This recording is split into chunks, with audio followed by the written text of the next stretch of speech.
అయ్యింది. ఏంటి మరి ఇప్పుడు మరి ఉప ఎన్నికలు వస్తున్నాయి, మరి మీ ఎమ్మెల్యే చనిపోయాడు, మేము మునుపు కూడా కాంగ్రెస్ వేసినాము, మళ్ళీ కాంగ్రెస్ చేయాలనుకుంటున్నాం. ఎందుకు మరి ఇప్పుడు ఎమ్మెల్యే చనిపోయాడు కదా, వాళ్ళ ఆవిడకి ఇస్తున్నారు టికెట్, మరి ఎట్లా వర్కౌట్ అవ్వదా? ఇప్పుడు అటు కదండి, వాన వచ్చినప్పుడు మాకేమి సాయం చేయలే. ఎవరు? ఈయన గోపినాథ్ సాయం చేయలే. ఏ రూపాయి మాకు పింఛన్ పెట్టుకొని 10 ఏళ్ళు ఆయన 3 సార్లు గెలుచుకున్నాడు. 3 సార్లు గెలిచారు. 3 సార్లు గెలుచుకున్నాడు. అప్పుడు నా ఇంట్లో అప్పుడు ఇటు ఉంది.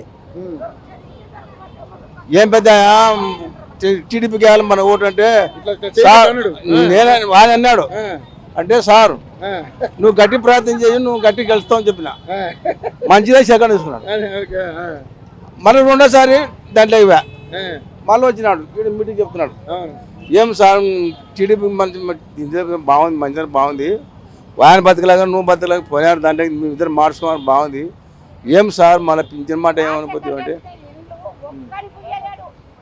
నీకు రాపిస్తా ఫోన్ నంబర్ అంటే